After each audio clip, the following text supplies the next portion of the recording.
welcome to my YouTube channel. Oh my god, akhirnya aku buka YouTube juga. Kalian banyak banget yang udah request aku buat bikin YouTube, dan sekarang aku bakal share banyak hal ke kalian lewat YouTube aku ini. Jadi buat kalian yang nonton aku sekarang, jangan lupa buat subscribe channel aku supaya kalian dapat notifikasinya setiap aku upload video baru. Oke, sekarang aku bakal bahas tentang type 1 diabetes. Jadi aku viral di TikTok pertama kali itu karena video ini.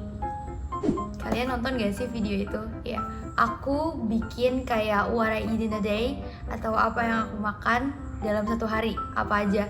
Terus aku tuh di situ suntik sebelum makan, dan banyak banget dari kalian yang mikir, kenapa sih kok cewek ini suntik sebelum makan? Suntik apa sih? Jadi suntik yang aku suntikin di perut aku, di lengan aku, atau di paha aku itu adalah suntik insulin. Apa sih suntik insulin? Suntik insulin itu adalah suntikan yang isinya itu buat pengganti insulin karena aku gak ada insulin di dalam perut. Jadi aku itu tipe 1 diabetes atau type 1 diabetes. Itu adalah penyakit autoimun. Jadi aku kena penyakit autoimun di mana sistem kekebalan tubuh aku itu nyerang organ-organ di dalam tubuh aku. Jadi akibatnya pankreas aku gak bisa menghasilkan insulin lagi. Jadi karena aku gak ada insulin di dalam perut aku, jadi aku harus suntik insulin dari luar, harus injeksi. Itu kenapa aku suntik setiap sebelum makan, supaya setiap makanan yang masuk ke dalam tubuh aku itu bisa dicerna dengan baik. Jadi aku didiagnosa kena tipe 1 diabetes itu bulan Maret tahun ini 2020. Di situ aku pasti sedih banget karena posisinya aku tuh sendirian di luar kota, di Jawa, karena aku kuliah di Jawa. Dan pas dokter bilang aku tipe 1 diabetes, itu semua ngerubah hidup aku, benar-benar berubah semuanya, karena banyak banget hal yang dilarang setelah aku terdiagnosa ini.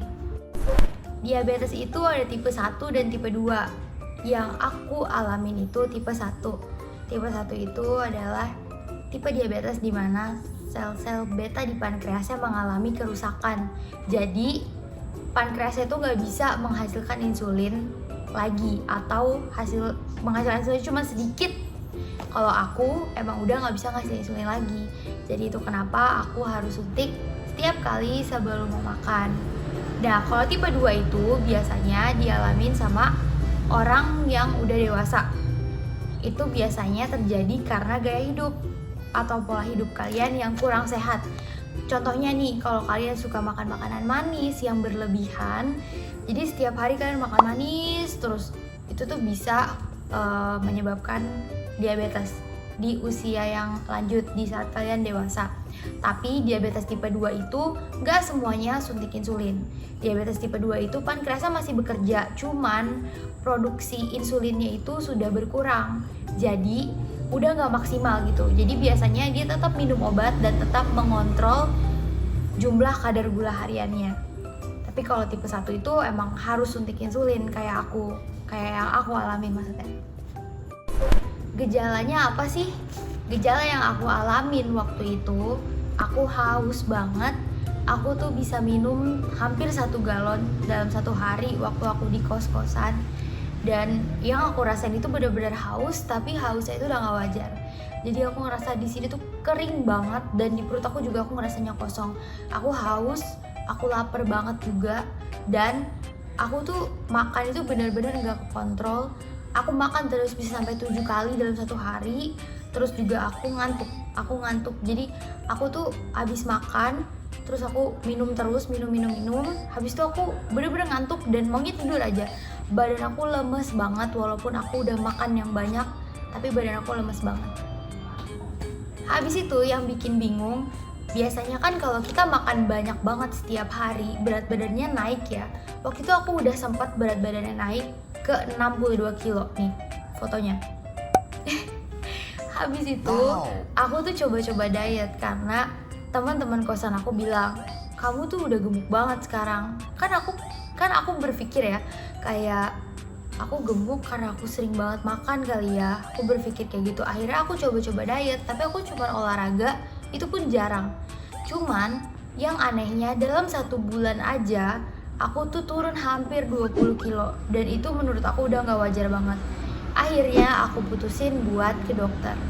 Pertama, aku ke puskesmas karena waktu itu aku pakai BPJS dan aku pergi ke puskesmas, tapi di puskesmasnya nggak dikasih obat yang benar dan nggak langsung terdiagnosa kan, karena aku jelasin gejalanya tuh haus, ngantuk dan lain-lain. Jadi mereka pikir aku tuh cuma dehidrasi aja. Habis itu aku tetap percaya dong kalau misalnya kita dikasih obat sama dokter kan biasanya kita percaya aja gitu kan. Ya udah, akhirnya aku minum obatnya, tapi gejala yang aku alami itu nggak berkurang sama sekali. Nah, abis itu aku putusin buat pergi ke rumah sakit yang besar, ke rumah sakit yang benar, karena aku pikir kayaknya gejala yang aku alami udah nggak benar lagi nih. Jadi aku pengen pergi ke rumah sakit yang benar lah, supaya dokternya juga lebih bagus lagi. Jadi aku bisa tahu sebenarnya apa sih yang terjadi sama diri aku. Akhirnya aku pergi ke rumah sakit itu dan aku nggak pakai asuransi apa-apa, karena di situ aku mikirnya kayak aku pakai uang tabungan aku aja deh, supaya cepet selesai, supaya penanganannya juga jauh lebih baik. Akhirnya aku pakai uang tabungan aku yang dari awal banget aku masuk kuliah. Habis itu aku jelasin ke dokter apa aja gejala yang aku alamin. Aku haus, aku lapar banget, berat badan aku turun drastis dan lain-lainnya. Aku jelasin ke dokter dan dokternya sebenarnya aku ngerasa dokternya tuh pasti udah mikir kayaknya ini diabetes nih. Tapi dokternya tuh baik banget. Dokternya tuh gak mau langsung kayak ngetok palu gitu kalau kamu tuh diabetes, enggak. Jadi dia bilang nanti kita bakal tes HbA1c di bulan ketiga, tapi aku harus kontrol rutin dulu nih gitu. Jadi aku kontrol rutin selama 3 bulan kurang lebih. Aku kontrol makan juga, jadi dia tetap ngasih obat juga ke aku. Itu obat penurun gula darah aku karena disitu tinggi.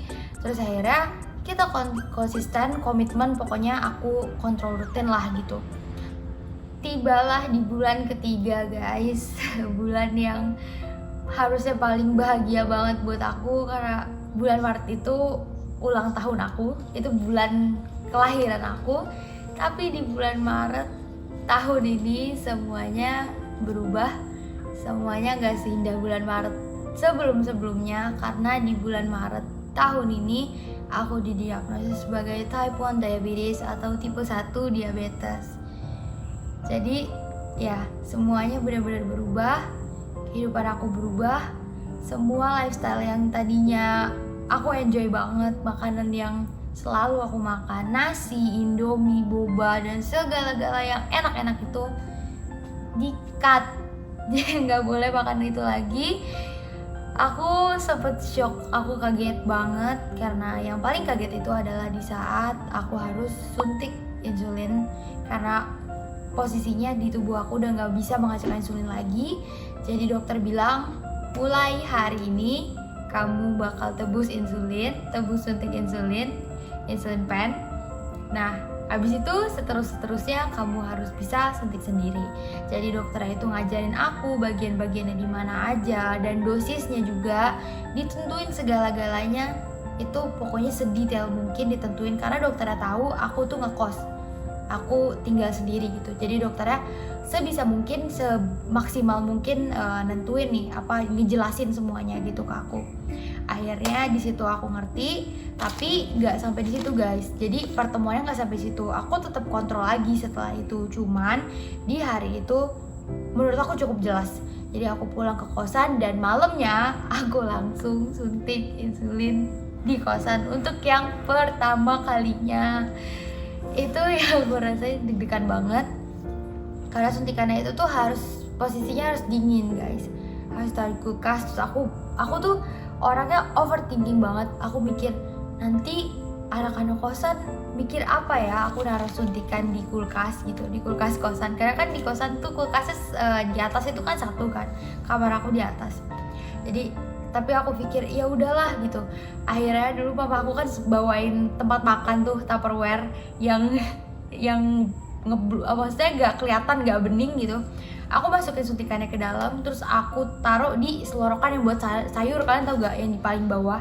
Aku taruh di bawah tuh, di tempat makan itu, terus aku tutup. Aku tuh kayak, ya Tuhan semoga nggak ada yang mikir aneh-aneh, karena aku di situ posisinya belum cerita ke siapa-siapa, maksudnya belum terlalu aku ini loh gini gitu. Aku masih takut karena aku masih belum percaya diri dengan apa yang aku udah alamin saat itu. Akhirnya aku berusaha buat tenang, aku berusaha buat deal with myself, aku berusaha buat nerima apapun itu. Karena jujur guys, bagian terberat itu yang aku alamin adalah bersyukur di saat di titik aku paling rendah, di titik aku paling bawah. Menurut aku itu titik paling rendah aku, di saat aku terdiagnosa diabetes tipe 1, dan di situ nggak ada orang tua aku. Orang tua aku tuh jauh, jadi aku berusaha buat menguatkan diri aku sendiri, karena aku tahu yang bantu aku itu cuma diri aku sendiri pada saat itu. Jadi aku nggak bisa depend on anybody else, aku nggak bisa bergantung sama siapapun di situ. Jadi aku bergantung dengan diriku sendiri pada saat itu. Jadi aku tuh selalu bilang kayak, Margo, you need to be strong. You're stronger than you think. Margo, kamu tuh harus jadi kuat. Kamu tuh lebih kuat dari apa yang kamu pikir selama ini. Karena dulu tuh aku tipe orang yang gak begitu deket banget sama Tuhan, kayak ya it's quite agak jauh lah, maksudnya berjarak gitu. Aku ke gereja tapi gak rutin. Terus begitu aku didiagnosa, begitu aku tahu penyakit aku tuh jadi ngerasa kayak lebih sering doa dan sebagainya gitu loh. Jadi aku jujur, aku jauh banget lebih bersyukur setelah aku kediagnosa. Karena semenjak aku kediagnosa tipe 1 diabetes, semenjak aku tahu aku itu tipe 1 diabetes, aku tuh selalu dan sering banget ngeliat ke sekeliling aku hal sekecil apapun itu. Kayak aku selalu bilang, masih banyak banget orang yang lebih sulit dari aku.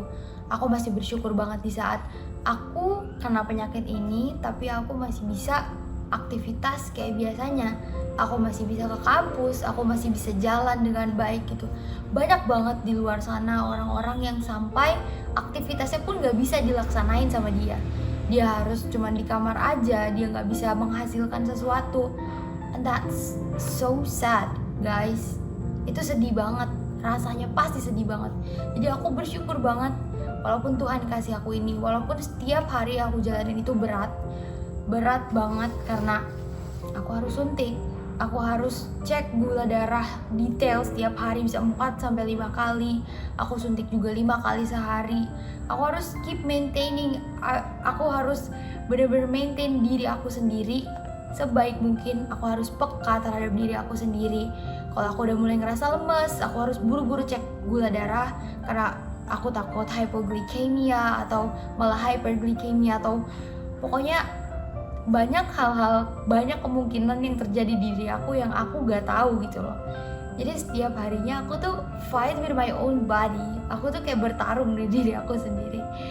And that was awesome guys. Hal yang gak pernah aku alami sebelumnya itu terjadi mulai hari ini. Tapi itu yang aku bilang tadi, aku selalu bilang sama kalian, we need to keep going. Kita harus tetap jalanin apapun yang terjadi, seburuk apapun itu, seburuk apapun hari kita, seburuk apapun hal yang kita alamin hari ini, we need to keep going. Kita gak punya pilihan lain, kita hanya punya satu. Kita harus jalanin itu apapun yang terjadi. Gak boleh stop. Apapun itu gak boleh stop. Promise me guys, you will never stop, no matter what. Just keep going with me, I'm with you guys. Tetap jalanin bareng aku. Ingat, kita udah jalan sejauh ini. Kita udah jalan jauh banget. Ingat gak, kalian udah berapa tahun sekarang? Berarti udah berapa tahun kita jalanin sampai sekarang. Jangan biarin masalah kecil, atau jangan biarin masalah besar kalian itu ngancurin semuanya dan bikin kalian berhenti. No, I don't want that. I know you are stronger than you think. Just keep going with me, okay? I know you can do it and everything is gonna be okay. semuanya tuh bakal baik-baik aja. Ingat, kalian dan aku punya Tuhan yang lebih besar dari masalah kalian sekarang, oke? Jadi aku mau bilang ke kalian, pokoknya tetap selalu bersyukur apapun yang terjadi. Selalu lihat ke bawah, jangan selalu memandang ke atas. Karena kalau kita mandang ke atas doang, kita nggak akan pernah tahu rasanya bersyukur kayak gimana. Disponsori oleh Di saat kita bersyukur, itu artinya kita udah bisa nerima apa yang Tuhan kasih ke kita, hal buruk atau hal baik. Tapi percaya kalau dibalik hal yang buruk yang kalian alamin, pasti dibalik itu bakal ada kebahagiaan yang Tuhan kasih ke kalian. Okay? Trust me, it will happen to you guys. Bakal ada hal yang jauh lebih baik dari hari ini. Kalau hari kalian buruk, just keep smiling, be happy. But I want to tell you something. It's okay to be sad. It's okay to cry. It's okay to feel tired. Gak apa-apa kalian mau sedih, gak apa-apa kalian nangis, gak apa-apa kalian ngerasa capek. That's totally normal. Itu normal banget kok guys. Karena aku juga sering kok ngerasain itu. Ngerasa capek itu wajar. But the most important thing, hal yang paling penting, we are not stopping. We are not giving up. Kita gak berhenti dan kita gak nyerah. We need to keep going, okay? Kita harus jalanin terus aja. And don't forget to be grateful. Dan jangan lupa bersyukur. Jangan lupa juga buat berbuat baik. Aku pernah, waktu aku live sama Adit, aku pernah bilang ke kalian kalau seenggaknya dalam satu hari kita harus ngelakuin hal baik satu aja, apapun itu, ke orang tua kita. Kalau kalian gak bisa buat baik kayak memberi ke orang lain di luar, at least your own family, keluarga kalian, keluarga inti kalian, nolongin mama kalian atau nolongin papa kalian, itu udah buat kebaikan loh guys. Jadi aku pengen kita semua jadi orang-orang yang lebih positif lagi ke depannya. Oke?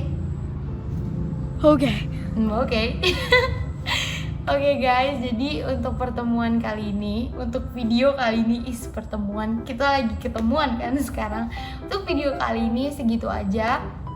Mungkin masih banyak banget yang belum aku jelasin tentang type 1 diabetes. Aku tahu kalian bisa komentar juga di bawah kalau misalkan kalian mau tanya-tanya mengenai type 1 diabetes atau mengenai penyakit aku. No, that's not penyakit. Enggak, itu bukan penyakit. Itu adalah keistimewaan yang dikasih ke aku, oke? Itu bukan penyakit. Aku sehat banget guys. I'm strong and I'm healthy.